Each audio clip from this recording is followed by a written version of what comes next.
বাংলাদেশ যাবার সময় যে মোর সঙ্গে এরকমটা হবে মুই সত্যি ভাবির পাং নাই। আজ যেমন আমরা বাংলাদেশ আর কায় কায় বাংলাদেশ যাবো কি হল কেমন করে গেলুম ওইটাই তোমার সঙ্গে শেয়ার করিম। তো বাংলাদেশ মানে কথাটা শুনতে কীরকম জানি লাগে, মানে বাংলাদেশ মানে একটা ভারত থেকে অন্য একটা দেশ, তো অন্য একটা দেশের ব্যাপারেই আজকে কথা কমো।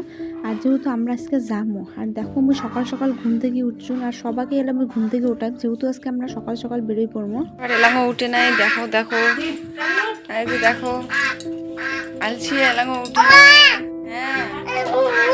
হ্যাঁ হ্যাঁ হ্যাঁ হ্যাঁ হ্যাঁ ঠান্ডায় কোথায় যায় এত দূর রাস্তা সকাল সকাল বাড়ি থেকে বেরিয়ে লাগবে কইয়া 8টাতেই আমরা সবাই রেডি, 8টা 19 বাজে।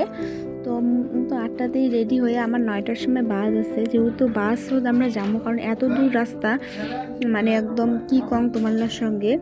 তো আমরা মানে প্রথমে আমরা শালকুমারী মোড় যাবো, মোড় থেকে আমরা বাসে উঠবো, তার জন্য সবাই একদম মোটামুটি রেডি। আর সবাই বলতে মাত্র আমরা 4জনই যাবো, বাড়ির সবাই যাবে না। 4জন মুই, মোর বর, মোর ভাই আর ঠাম্মা, আমরা এই 4জনেই যাবো। কারণ আমার ওটা আত্মীয় আছে আর আত্মীয়র বাড়ি মানে মুই একলাই গেছুম আগত আর মোর ঠাম্মা গেছে, যেহেতু মোর বর আর মোর ভাই কোনোদিনও যায়নি তো উমারলাক নিয়েই ঘুরির যাবো। তো কোটে কোটে কী হল ওইটাই তোমার সঙ্গে শেয়ার করিম, তো দেখতে থাকো ভিডিওটা। আর এদি আমরা সবাই রেডি, কিন্তু গেলামও ঠাম্মার হয় নাই কারণ খুব সকাল তো, আর সকাল মানে 9টার সময় গাড়ি আছে, তো আমার বাড়ি থেকে 8টাতেই বেরিয়ে লাগবে। আর এদিকে না ঠাম্মার রেডি চলে যাচ্ছি আমরা, আর ঠাম্মা কাছে খুব যে তাড়াতাড়ি রেডি হওয়া, গাড়ি আবার চলে গেলে নয়তো আর গাড়ি পাওয়া যাবে না। কারণ ওই একটাই গাড়ি আছে, যেই গাড়িটা ডাইরেক্ট একদম লাইন গাড়ি, মানে একদম কোনোদিন তাড়াতাড়ি করবে না, আমরা খুব তাড়াতাড়ি আর কি পৌঁছে যাবো, খুব একটা লেট হবে না। আর যেমন কথা তেমন কাজ, এই পাশে একদম ফটাফট রেডি হইয়া সবাই মিলে আমরা বাড়ি থেকে বের হইয়া পড়লাম। আর এলাম আমরা যাবো শালকুমারী মোড়, শালকুমারী মোড়ত বাস আসবে আলিপুরদুয়ার থেকে বাস আসবে, ওই বাসের সোজা একদম হলদিবাড়ি চলে যাবো। আর সকালবেলা ওয়েদারটা দেখো কত সুন্দর, কুয়াশা কুয়াশা ঠান্ডা ঠান্ডা, ইস তো আমরা যাবার লাগছি। আর কি কং বাসত চড়িয়ে তুমি ভিডিওই করির পাক নাই, সোজা একদম ভিডিও করছুং জলপাইগুড়ি বাস স্ট্যান্ড জিয়া, কারণ রাস্তার এত জাম আর এত ভিড় ছিল। আর এই একটাই মাত্র বাস যে একদম আলিপুর থেকে সোজা হলদিবাড়ি এসে, তার জন্য বাসটা অনেক ভিড় থাকে। আর জলপাইগুড়ি আসার পর অনেকটা মানে আর কি ভিড়টা কমে যায়, অনেকেই নামে। আর আমরা যেহেতু মানে একদম মানে আর কি আলিপুর থেকে হলদিবাড়ি আসবো, তার জন্য ডাইরেক্ট বাস এইটাই। আর তখন মানে বাস স্ট্যান্ডত খুব একটা ভিড় ছিল না, তখনই মুই ভিডিও করি চান্স পাসুম।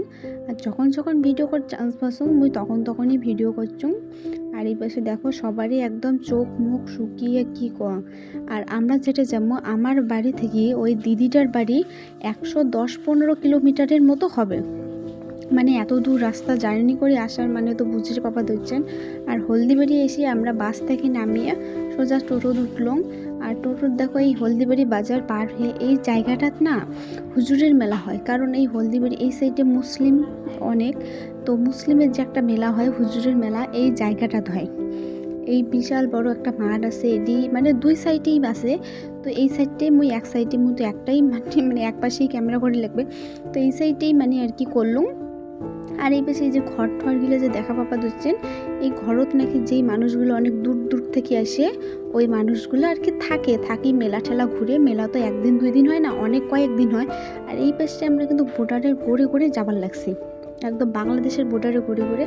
আর এটা একটা বিএসএফের ক্যাম্প আছে, যে এই যে মানে আর কি বর্ডারের যে পাহারা দেয় বিএসএফগুলো, আমরা এটা খাওয়া দাওয়া এটা থাকা থেকে স্নান করা করি এটা থাকে।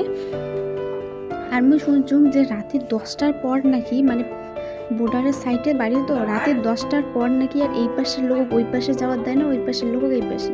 বাংলাদেশের কথা তো বাদই দাও, মানে এই সাইডের আর কি রাস্তা দিয়ে হাঁটাহাঁটিও পর্যন্ত করি দেয় না, মানে এরকম আর কি অবস্থা। আর আমরা দিদির বাড়ি আসতে আসতে প্রায় রাত্রি হয়ে গেছে, সন্ধ্যা হয়ে গেছে। আর সন্ধ্যার সময় আসি মানে এই গাড়ির এত মানে রাস্তা 105 কিলোমিটার রাস্তা আসার পর তো সবারই একদম অবস্থা শেষ, কি আর করা যাবে, মানে এত দূর রাস্তা। আর মোর বর্তমানে ফার্স্ট টাইম আসলে এই দিদির বাড়ি, আর দিদিও দেখি অনেক খুশি যেহেতু আমরা ফার্স্ট টাইম আসছি। আর এদি দেখি বাবা দিচ্ছেন আসিয়ে সবাই একদম বিছনার মানুষ একদম সমান, কারণ সবারই কারো মাথার ব্যথা, মাথা ঘুরে দিচ্ছে, কারো কোমর ব্যথা, সারাদিন যেহেতু গাড়িতে বসে থাকা হয়েছে আর মানে কী কম। আর এই পাশে যেহেতু আমরা সন্ধ্যার সময় চলে যাচ্ছি, তাই আর মুই তোমাকে 4-5টা ভিডিও করিয়ে দেখার পারলাম না যে কীরকম এই জায়গাটা, গ্রামটা। তো আশা করুন কালি সকালে খুব একটা সুন্দর ব্লগ দিম, আর ওইটাতে মুই তোমাকে এইমার বাড়ি আর কি বাড়ির পরিবেশটা 4-5টা তোমার সঙ্গে শেয়ার করিম। তো আজকের ভিডিওটা এটা থেকে দেখা হচ্ছে পরের ভিডিও। টাটা।